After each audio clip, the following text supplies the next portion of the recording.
Finally, Insta360 released a new 360 camera with a 1-inch sensor. It's been 4 years since the last one. The Insta360 X6 is a fantastic camera on paper, but after years of yearly upgrades, spec bumps, and quote-unquote game-changing features, the real question is, does the X6 actually give you better looking videos, or is it more of the same in a new camera body? Well, I've been putting it to the test over the past month as I've traveled across Canada, and I discovered some make or break things that you need to know before you consider buying one. This review isn't sponsored and all opinions within it are 100% my own. If you find this video helpful and do plan on buying the X6, feel free to follow my affiliate link down below, which helps support my channel at no extra cost to you, and it will also score you a free double lens replacement kit within the launch period. But hold on, before you buy the X6, I want to talk about what I think are the strengths and weaknesses of it,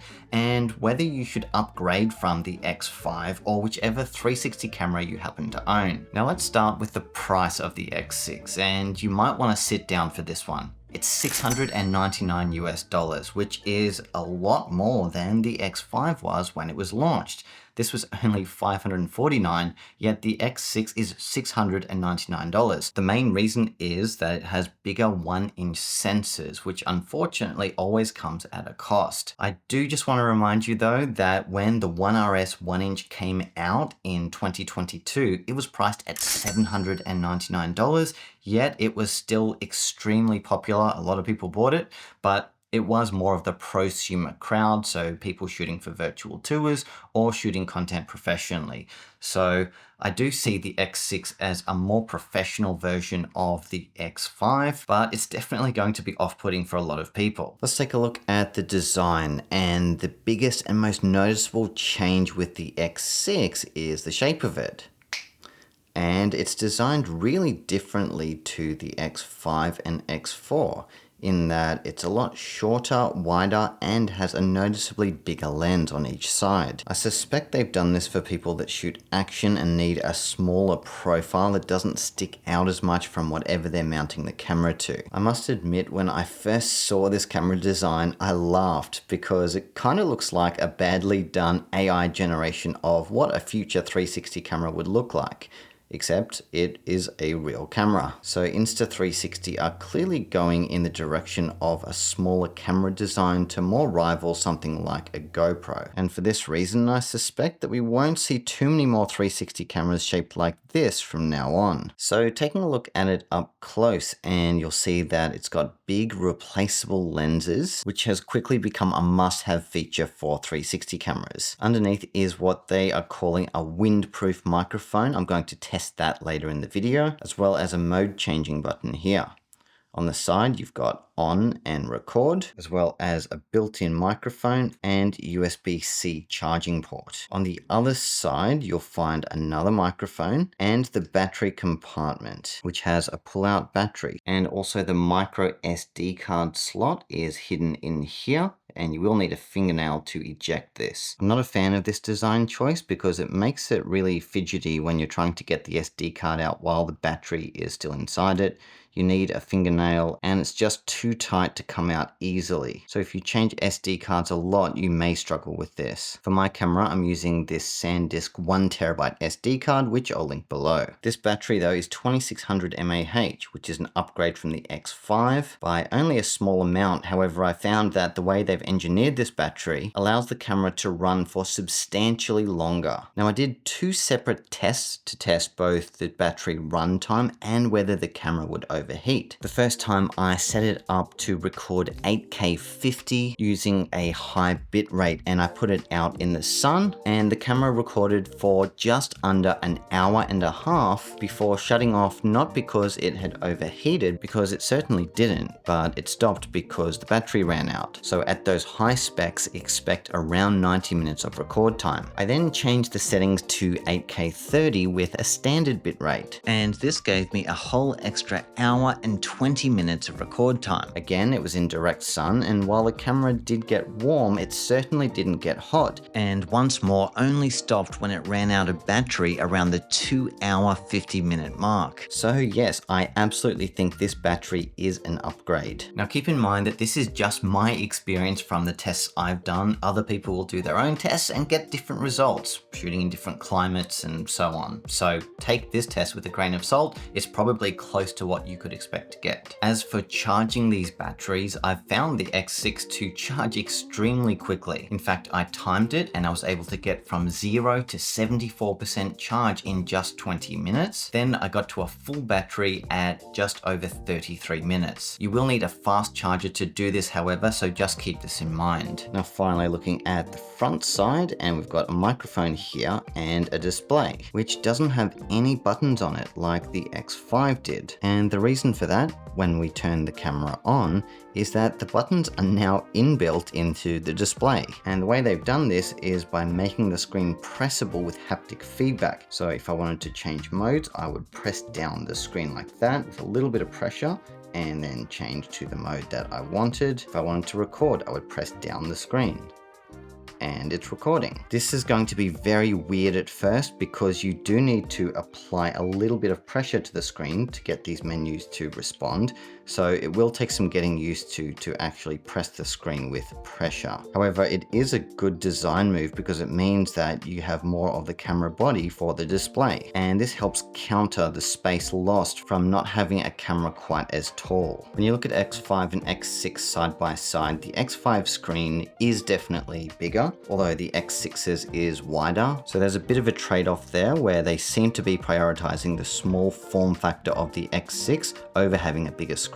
Now, in terms of weight, the X6 feels really similar to the X5. So unfortunately, if you're using it for sports or anything where the weight is a factor, there's not going to be much of a change here. Everything else within the camera's menus are pretty familiar. If you've used Insta360 cameras before, you'll be able to pick it up pretty easily. And if not, I will release a tutorial in the future that will go through all of the different menus of X6. Now, one of the best new additions to the X6 that is hidden behind here is inbuilt storage.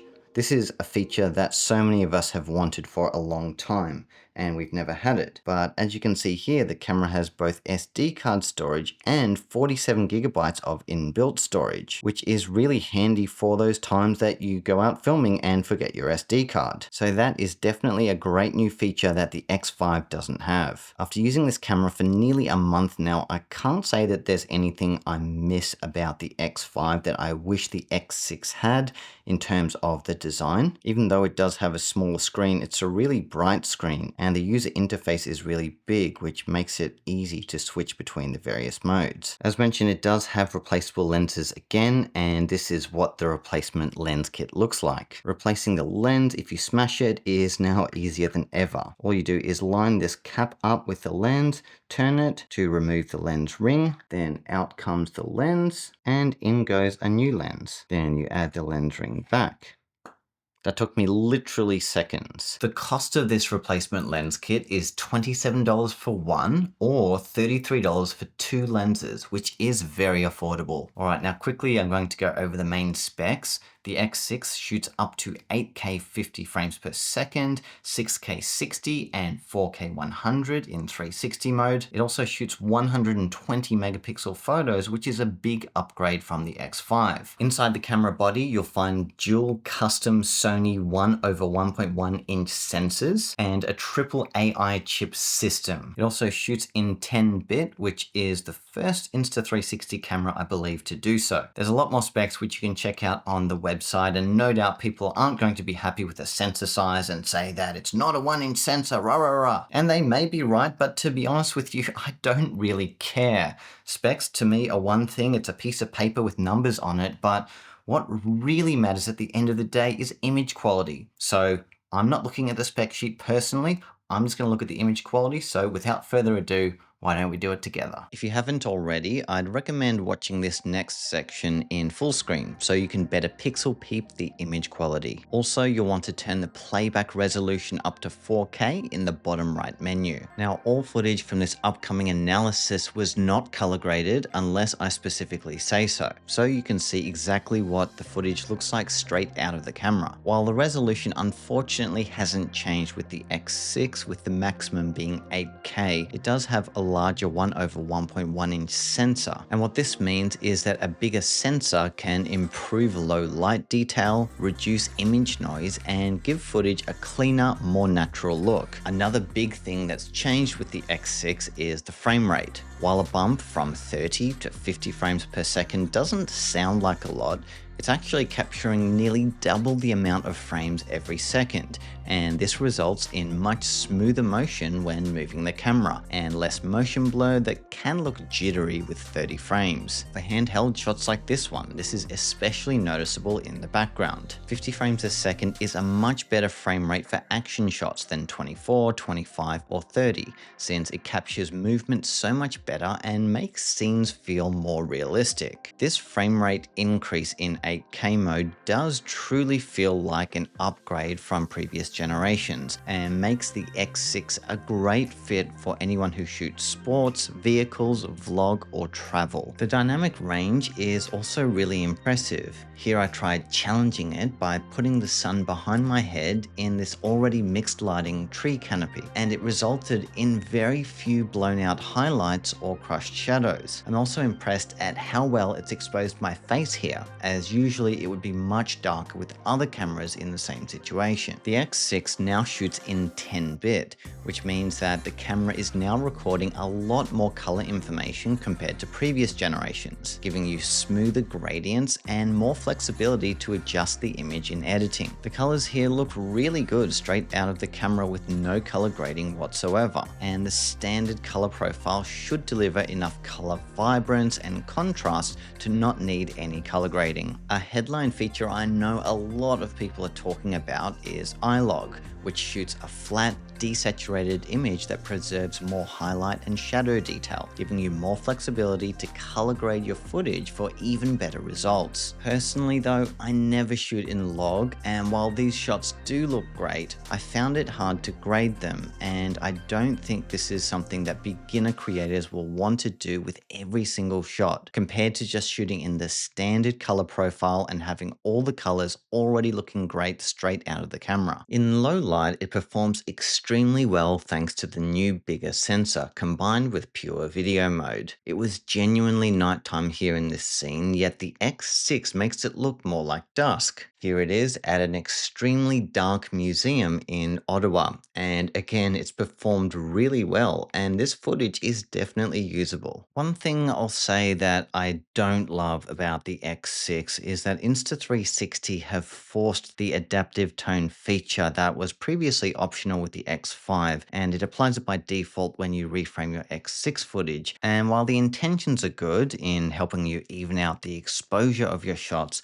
sometimes it does it midway through, and this is noticeable and not a good look. I really hope they fix this because I'm not a fan of adaptive tone, and I do think it should be optional. I just want to be clear though, this won't happen with all shots, but only the ones where you are keyframing a zoom within them. I have brought this to Insta360's attention, and they said they're going to work on a fix. However, it's not going to be ready by the time the X6 launches. Here it is side by side with the X5 and Osmo 360, and the first thing I'm noticing here is that the colors are the most natural with the X6 compared to the Osmo that washes them out a bit too much, and the X5 which is a little bit aggressive with the saturation, punching in quite a bit. And to me the horizon line looks the sharpest on the X6, followed by X5, and also the waves kind of crashing in the background there seem to be sharpest with X6 as well compared to the other two. However, I noticed that the contrast seems to be way overdone with the X5 and X6, whereas the Osmo 360, because it's a bit washed out, is able to retain a bit more of the shadow information. Here I am much closer to the camera,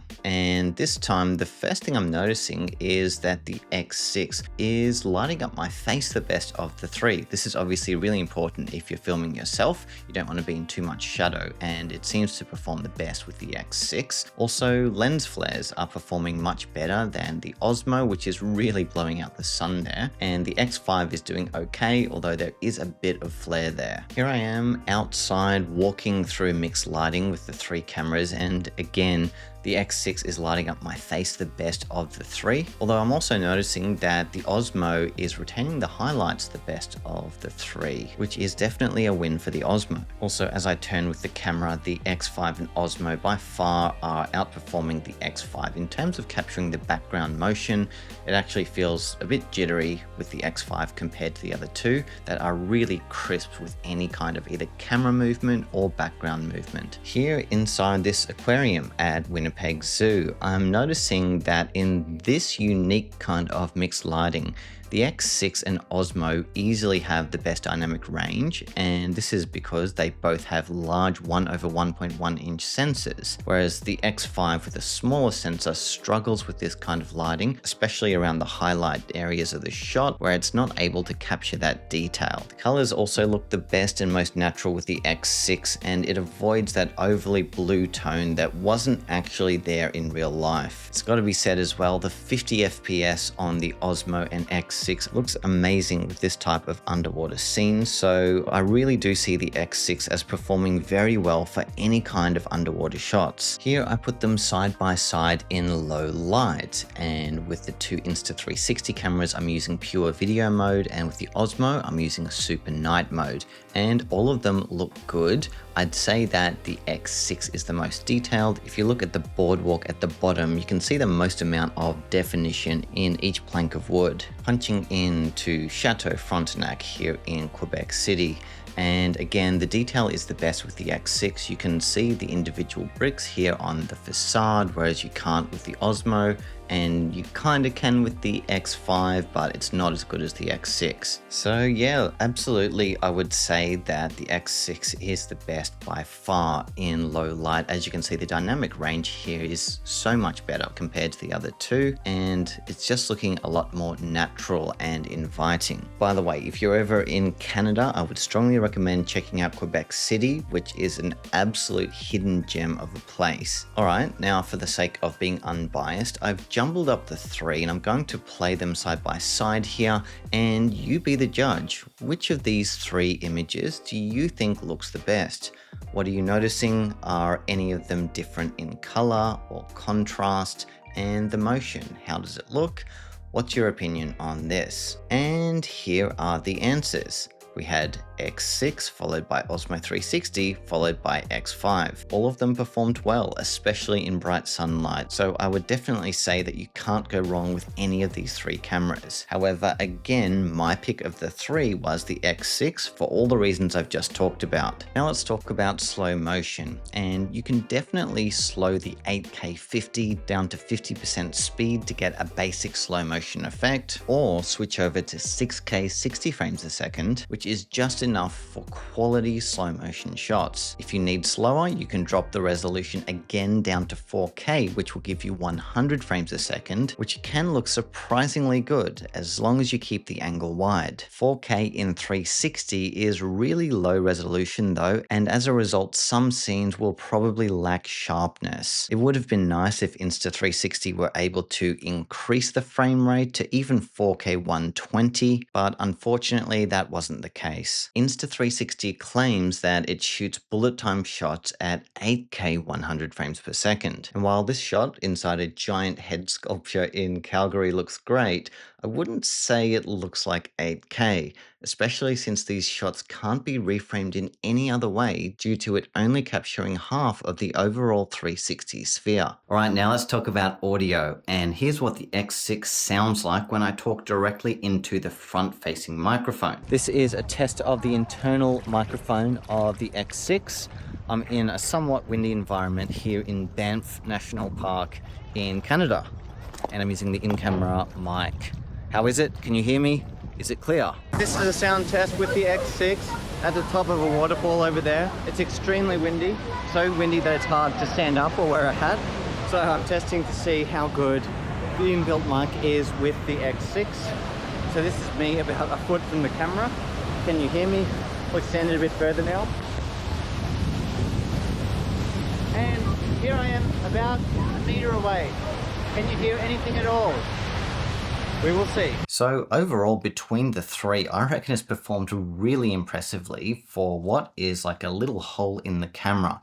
To have avoided so much wind at the top of the waterfall was extremely impressive. So I definitely feel comfortable relying on the inbuilt microphone of the X6 for day-to-day vlogs and scenes where you're close to the camera. If you're further away, then you'll definitely want to get a separate mic like the Insta360 Mic Pro, which I will link below. As for stitching, here I am doing my usual stitching test by putting my beautiful face on the line to see how well the stitching handles action at close distance. And it's done an okay job here. The closer I get, the worse it gets. But overall, it's definitely passable. Just like all other X series cameras, the X6 is waterproof, and this time they've increased it from 10 meters depth to 20 meters depth, which sounds great. However, you're still going to need a waterproof housing in order for your shots to stitch properly. This happens with all 360 cameras when used in the water without a waterproof housing. X6 shoots in single lens mode up to 5K 60 frames a second and 4K 120, which are very decent specs, and these shots look decent. Unfortunately, I'm using a very early firmware of the camera here where they haven't yet finished tweaking the exposure metering for single lens mode, and as a result, one of my test shots got completely blown out in the background. Something I was surprised by with the X6 is the still flat photos. So here I just took a regular flat photo in 24 megapixels, and this actually looks fantastic. It almost looks like a DSLR photo, and that came as a big surprise because I would never think to use a camera like this for still photos. It's probably a useless feature, but if you want it, you got it. This review wouldn't be complete without touching on the 360 photo ability of the X6, and it has received a boost in resolution from 72 megapixels of the X5 all the way up to 120 megapixels with the X6. And as you can see, you can zoom in really far and still see a good amount of detail. Now I'm at a ridiculous level and this still looks pretty decent. So this is absolutely a fantastic 360 camera for photography. And I was able to capture some really nice looking 360 photos across my travels through Canada. Can X6 be used as a virtual tour camera? Well, it's a resounding yes. I've been able to shoot some really impressive interiors with the X6, and I will make a dedicated video covering the photo capabilities of the camera in a lot more depth. However, interestingly, when I put it side by side with the X5 and Osmo 360, the X5 had the best dynamic range of the three. The Osmo only shoots single shot JPEG, resulting in all of these overblown highlights. But I was surprised that the X6 wasn't able to recover more of this highlight detail here in the window. Also, I found the color accuracy in the highlights to be way off. If you look at my screen down here, this is closer to the shade of blue that this sky actually was out the window, yet this looks like a fluoro turquoise color, which is very strange and not what you'd expect from a 1-inch sensor that shoots 10-bit. I'm going to put this down to this being very early firmware of the X6 because the camera is more than capable of capturing accurate colors, but at this very early stage, it wasn't able to do the job properly. Aside from that, the sharpness is far better than the other two cameras, and and all the lines are just really crisp and nice, and all of the gradients as well in the image are smooth compared to the other two. And this is really important when shooting virtual tours, that your details aren't blurry and images aren't overcome with noise. Here's a good example of what I'm talking about. The Osmo 360 has a lot of noise here, and even the X5 seems a bit soft in comparison to the X6. So despite the dynamic range and color issue, the X6 is most certainly an upgrade from the X5, especially once it receives a few more firmware updates. I'm confident that all of the colors and exposure are going to look the way they should. So for now, I'm going to give it a pass because it does perform really well in indoor situations. It's more just those high dynamic scenes where you have strong sun coming in through the window that is currently a weak point for photos. Again though, this could very well be fixed in a future firmware update. Next, let's talk about accessory compatibility. And unfortunately, due to the new shape of the X6 over the X5, you know what this means, right? A lot of the accessories from the X5 are not going to work with the X6, and this is really frustrating. Unfortunately, this has been the story with most new Insta360 cameras, where they release a new body design, and with that comes a new battery design. So unfortunately, the X5 battery is absolutely not going to fit in the X6 because it's just going to take up too much of that camera body. I do get the feeling though that this generation is the first generation that will be future-proof, because this time the battery isn't built into the side of the camera, rather it's removable, similar to the DJI cameras. And this is one of the best features of most DJI action cameras, is that the battery can pull out, but it's not a part of the actual camera design. So hypothetically, if they released a new camera design in the future, hopefully this new battery would fit inside it. That's just my guess though, don't quote me on it. Otherwise, yeah, it's really disappointing. Unfortunately, if you were someone that bought a camera like the X5 and you bought all the accessories for it, many of which fit the shape of the camera, they're not gonna fit with the X6. And this is genuinely a reason not to buy the X6 if you do own a lot of accessories. To clarify, the accessories I'm referring to are ones that hug themselves to the body, like lens protectors, dive cases, and clip-on accessories to the side. However, things like selfie sticks and other kinds of accessories that have the inbuilt 1/4 inch tripod thread will work with the X6. If you're not sure whether one of your older accessories will be compatible with X6, just go to the accessories page of the Insta360 website, and under each product it will list the specific cameras that it's compatible with. Insta360 are releasing a line of new accessories for the X6, which can be found on their website, and I'll also link these below, many of which are things we've seen before, like the dive case, ND filters, and so on. One new accessory that I'll say I really like for the X6 is this power selfie stick, which has an inbuilt charging port here, and the X6 also has this same feature, meaning that you can connect the X6 to the power selfie stick without needing a charging cable. And that is really cool, and will mean that you could shoot all day with the X6 without having to worry about your battery running out. I found that generally the connection between the camera and the various accessories has been really fast, whether it's say this selfie stick or the wireless microphones. It all feels a lot faster to connect than previous cameras. So I do feel like Insta360 have definitely worked on the user experience and minimizing frustration due to things not working as they should. Now, one of the most important factors when it comes to shooting 360 content is the workflow, both the shooting and the editing. And Insta360 have really been developing and improving their mobile and desktop apps considerably over the years, and are by far the best in the industry. While they're certainly not perfect and the desktop software is missing a lot of things that the mobile app has, you're still able to reframe your 360 videos in just minutes and export amazing looking shots with very minimal effort. Insta360 have also been working on some brand new automatic editing features, which I'll cover in an upcoming video, that are aimed to make the editing experience much faster. Personally, I don't like my editing being done for me, especially by by AI. So while these tools will definitely make things easier, you will want to just stay tuned, and I'll explore them a bit more in future videos and let you know my thoughts as to whether they are actually usable and not just terrible. They've also sped up the footage downloading experience with the X6, and I've found that I've been able to transfer my files from the camera to my phone in literally seconds, which would have taken minutes or longer with the X5. I'm now able to do it really quickly with the X6. And this is going to be really handy if you shoot travel content and you need to download your footage quickly to then edit it straight away and post it the same day. So should you buy the Insta360 X6? Well, I have mixed feelings about this one.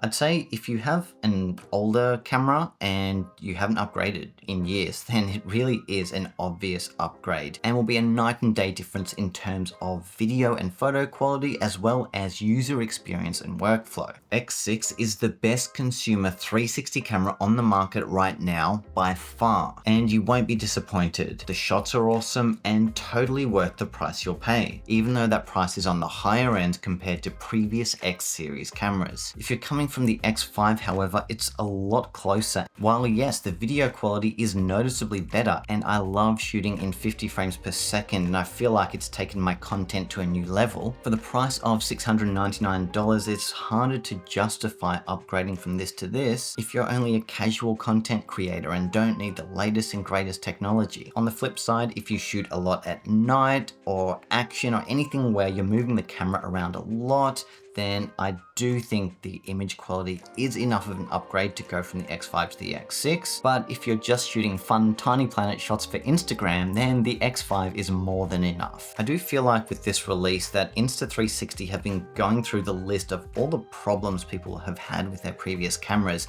and fixed them one by one. While this isn't a perfect camera, I would go as far as saying that it's the least flawed 360 camera ever made. And that is a real achievement given the wide amount of use cases that you could use a camera like this for. If you do plan on buying the X6, feel free to follow my link below to get a free double lens replacement kit for a limited time. And if you don't plan on buying it, I totally get it. Wait for the X7. There's always a new camera that comes out every year, so if you miss this one, just go for the next one. And regardless of the 360 camera you choose, if you want to learn how to edit your reframed videos into a larger video like this YouTube video, then DaVinci Resolve is by far the best free editor on the market in late 2026 to early 2027. The problem though is that it's way too overcomplicated, which is why I made my DaVinci Resolve Simplified course. Inside it, I teach beginner editors how to edit from scratch inside DaVinci Resolve using only the 10% of the software you actually need. So if you're ready to stop wasting time trying to figure out every menu and feature and start editing quickly and confidently,